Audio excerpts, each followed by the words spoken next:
Greetings and welcome to this edition of Positronic Hypersonic. Positronic Hypersonic. Positronic Hypersonic. I'm Barry P. Cook, and I'm here to talk to you about the season finale of Season 1 of Star Trek Starfleet Academy. The episode was called Rubicon, and of course, it picks up right where Episode 9 left off, which is with the entirety of Federation space surrounded by Omega-47 mines. And the situation being dire, Chancellor Ake, Admiral Vance, and Lura Thok go over their options in a holo conference. Vance believes that Braca is assembling non-Federation worlds to fight the Federation. When the Admiral explains that he suspects that a signal is jamming the frequency that the mines are set to detonate on, Caleb's mom, Anisha, speaks up and explains that the jammer is likely behind the Omega-47 wall of mines as well, which would make it impossible to locate from their vantage point, and that it would probably be rigged with a failsafe. Suddenly, Braca attacks the Athena's saucer, prompting Ake to have Reno take the cadets down to an airlock, which they would then change the air pressure in order to hide their presence for safety.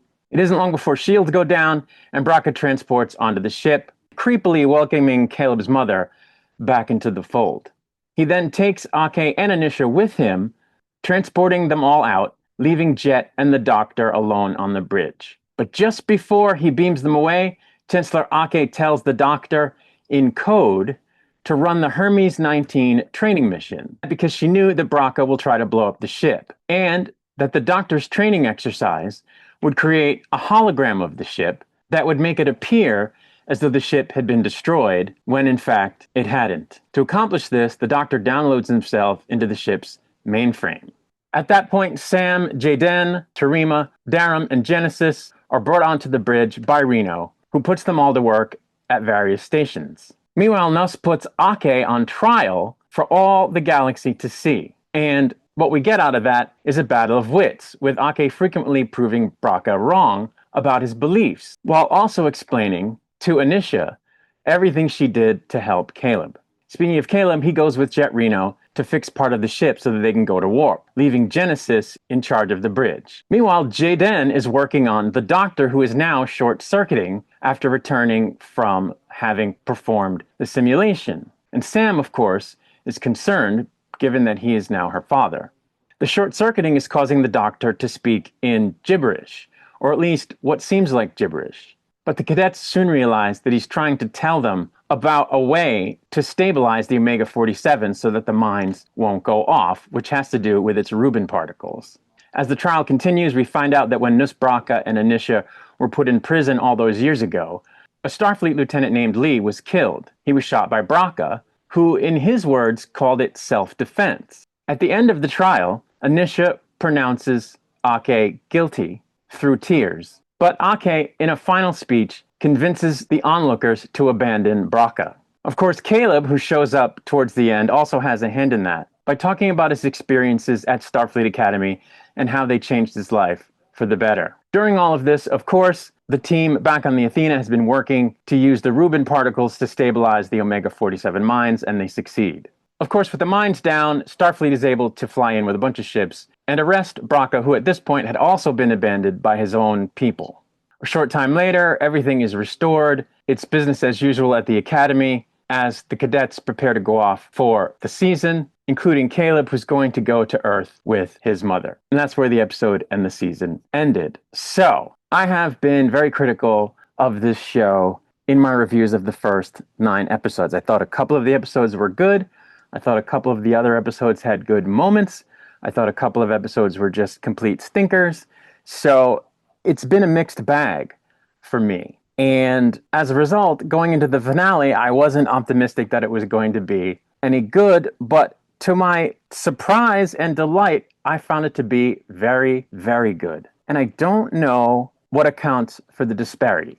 I know what I found about the episode to be excellent that has been missing from most of the previous episodes. So it's not that I don't know why the episode was better. I do. I don't know why they decided to make it better when they dropped the ball so many times during the rest of the season. It's confounding to me because clearly they're capable of making great Star Trek. You know, the first couple episodes I thought were pretty good and had me hopeful that the rest of the season would be good. So I kind of thought they had it together at the beginning, but it went downhill and I lost all hope. But this episode was really, really good. And it's just mind boggling to me that they didn't put in the same effort that they clearly put into this episode to make the 7 or so episodes in between the first two and this last one good. I don't get it. But anyway, let's talk about some specifics that I liked and didn't like. One thing I want to point out is that they did mention why Discovery wasn't able to help, which if they hadn't mentioned it, would have made it a huge plot hole. So they did mention it and they explained it, so they get credit for that. The unfortunate thing about that is it's something they're going to continue to have to do for as long as they make this show. Every single time they get into a situation where Discovery would have come in handy, they're going to have to explain it, or they're going to have a plot hole. And it's just a lingering effect of the stupidity that was Discovery, unfortunately. But anyway, you know, they get credit for actually addressing it. And they've done a competent job of addressing it the few times that it needed to be addressed. I thought this was the best sort of excuse that they've come up with so far. It really made sense to me. So I want to give them credit for that. I want to give them credit for bringing back the air pressure thing. Last episode, they made a point of how if you change the air pressure in, I guess, an airlock, you can hide a biosignature. And, you know, it seemed like just a convenience at the time to make the episode make sense, but they used it again. And they used it again in a way that was strategic to their effort to defeat the enemy. And so I thought that was cool, and I thought they deserved credit for remembering to do it.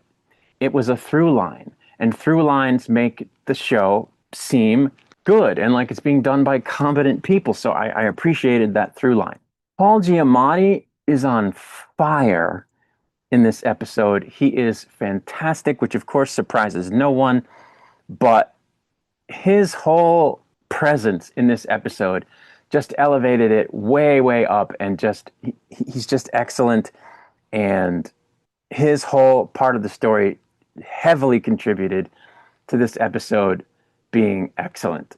Tig Notaro, who I don't think is going to win any Emmys, or if she were to do a movie, any Oscars for her acting, but she does a competent job of acting. I've always found that this was the case with her. I've always liked the Jet Reno character, even though it came from the abomination that is Discovery. And in this episode, the character is really put through her paces. And the character really, really shines in this episode. And I believed Tig Notaro in this part every second she was on screen. I always have, but in this episode, she's more than just delivering a couple of quippy lines or being kind of like a stern professor. She's in command of the Athena, and she kills it.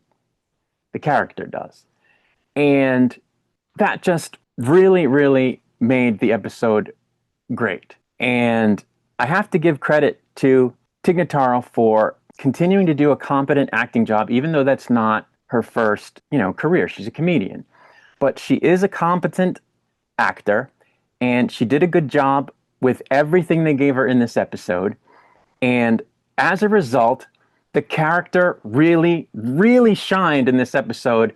And I loved every second of it. The lines they gave her, the machinations that they gave the character to go through, what they wrote for the character, it just all worked. And it's what you want to see in Star Trek. A Starfleet officer in command of their faculties, in command of the situation, doing their job and killing it. And that's what the character did in this episode. I could not have appreciated it more. I thought it was fantastic. So kudos all around there. In the same vein, the cadets kicked ass in this episode. They kicked ass. Like true Starfleet officers. They stepped up their game. They handled themselves well. They rose to the occasion. They got the job done. They just kicked ass. like Starfleet cadets are supposed to, like officers to be are supposed to. And it was excellent. Why they didn't treat these characters this way the whole season, I'll never know. Because when they treat them like they're supposed to treat them, and when they write them like they're supposed to write them, and use them like they're supposed to use them, it's great. They've done it a couple of times before for a minute or two here and there, and I believe I said I liked it then. But in this episode, they are on it like a sonnet, as they say, the whole episode, and it was great. To the point where even when the Genesis character sits in the command chair when she's given control of the bridge, and she sits in the chair and she goes, I gotta pee. I loved it. Even though it was one of those crazy, oh, you're bringing up a bodily function kind of thing, that I tend not to like on this show. But in this case, I thought it worked. It was one little line. It was one little thing. And, humor does have its place in Star Trek. So I thought this was an example of it being used correctly. She sits in the chair and she goes, I think I got to pee. And I just thought it was great. A 1 second thing. They didn't belabor it. It was a little quip and it worked. And I thought it was great. Another great thing about this episode, I talked about through lines. Another one of the through lines was with the whales. The thing about the whales and how Tarima and Caleb went to see the whales in the first episode, which at the time I thought was glorious in and of itself because it was a touchstone back to Star Trek 4, and the way they did it where she mentions it and then later he brings them to her as a surprise, that was excellent by itself, and they went back to it. They went back to it and created a through line for the characters, for the audience. It was very satisfying and I really appreciated it. Kudos to the writers on that. They deserve credit. That's all there is to it. One of the great parts of this episode too at the end was Caleb's speech. And the reason it was great is not because it was a speech and it was flowery talk and it's a rousing speech or whatever, but because it demonstrated that the character had grown. The stuff he says in the speech reflects the fact that he has grown, or establishes the fact, I should say, that he has grown, because you really didn't see it over the 9 episodes, if I'm being honest. But in the speech, he talks about having evolved his thinking on things, having evolved his outlook on things. And that's what you want to see characters do. That's what Star Trek has always done. So they did it for him in this episode. Now, they could totally forget that. He could go right back to being a knucklehead in season 2. I don't know. We don't know. But for right now, they did the right thing. They did the character justice. They created another through line. They paid off the journey, or they turned it into a journey. Because like I said, you don't really see it as a journey as it's going along, because the other episodes weren't good. But in the end, they made it so that, yes, he's grown. And as long as they maintain that in season 2, it'll be great. If they don't, I'm going to complain. But for now, they gave the character a sort of hero moment, which is exactly what Star Trek should be doing. It should be growing its characters, and it should be having the characters realize that they've grown and show them developing, because that's where the examination of the human condition lies in these stories. And so I thought it was excellent, and hopefully they won't screw it up come season 2. But it was just a great moment where he says, I found a family. I realized that I can be something. I realized that I can make a difference. That's what's supposed to happen. And they did it. So they deserve credit for it. We just have to see if they keep the momentum going come season 2. Something else that was great about this episode, to no one's surprise, was Tatiana Maslany. Tatiana Maslany is a fantastic actress. My wife and I have been in love with her acting since episode 1 of Orphan Black. She's great in everything she's in. I wish they had found a way to visit the character throughout this season because we would have gotten to see more of her. But I don't know now that I'm looking back that the payoff with her in this episode would have been quite as impactful as it is. So maybe it's good that they didn't. But, as the season was going, I had wanted to see more of her. But I think they did a great job of using the character in this episode, and they sort of bring her full circle. And Tatiana Maslany is excellent. So great casting. They just deserve credit for that. It's just the truth. Now, there were a couple of things in the episode that made me kind of scratch my head, so I don't want to leave those out. I want to talk about that stuff too. As I mentioned in the breakdown, there's a part where Jet, Reno, and Caleb are working on fixing a problem so the ship can go to warp, and they stopped in the middle of this effort to fix the warp drive in the middle of a super, super bad situation to kind of talk about his feelings. And I thought that was kind of silly. It was ill-timed. It was like a soul-searching kind of conversation, and I didn't think it made sense to have the conversation where they did. So I do have to ding them on that.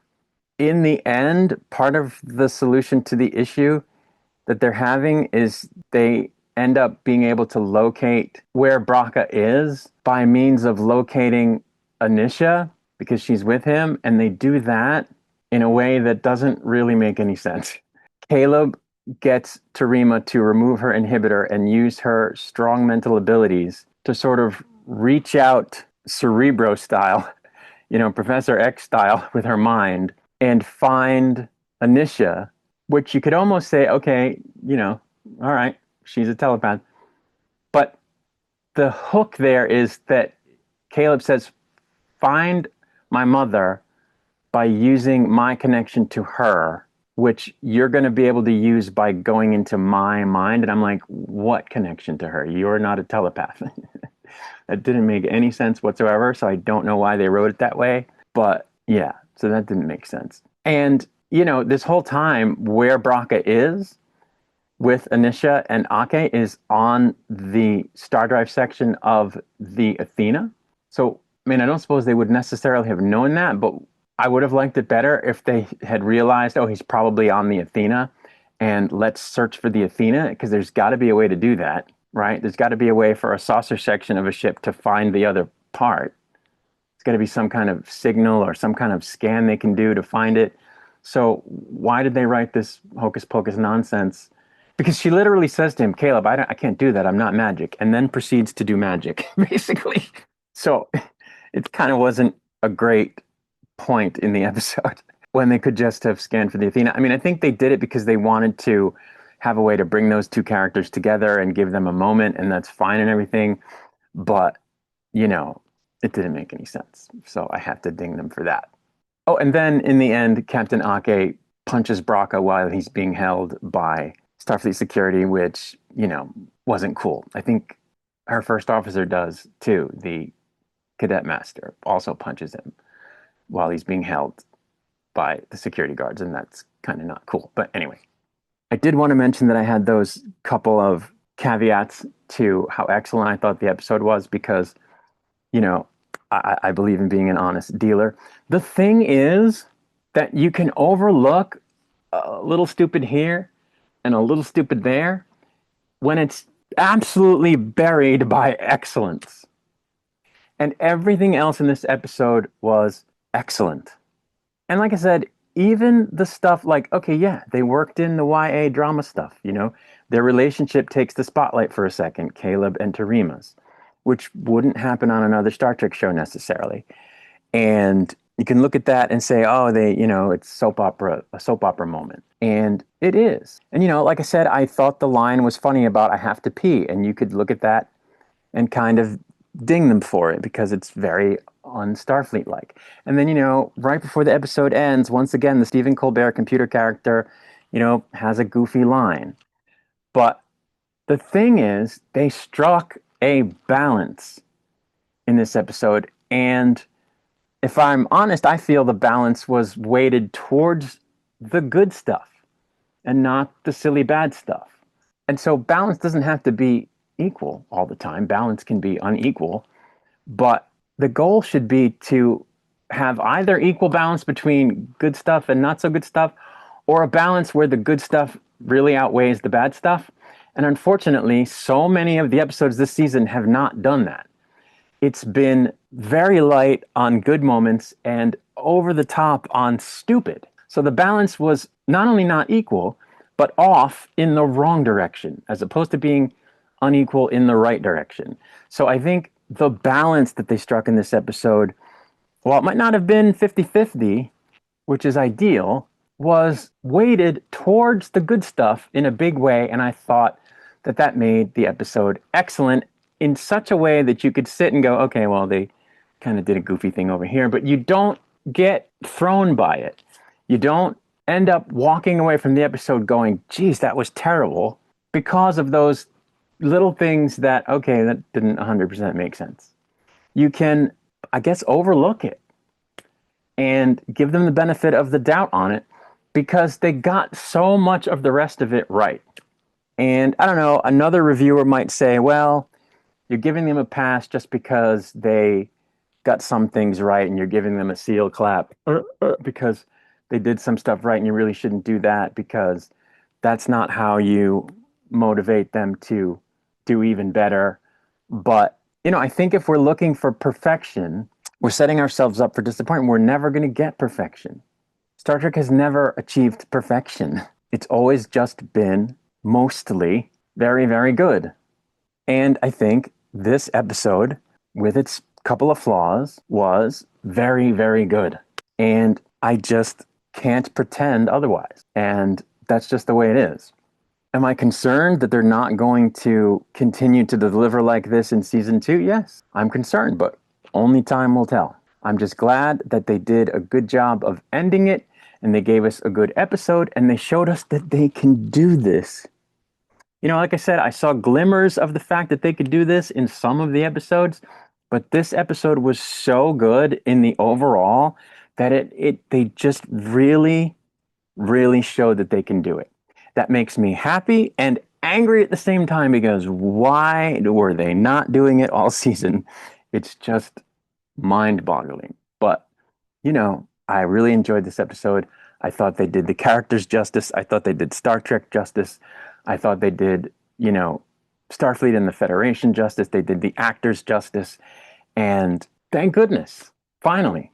So, I don't know. I guess we just have to hope they don't go back to their prior bad habits in season 2. If they do, I'll be here to call them on it.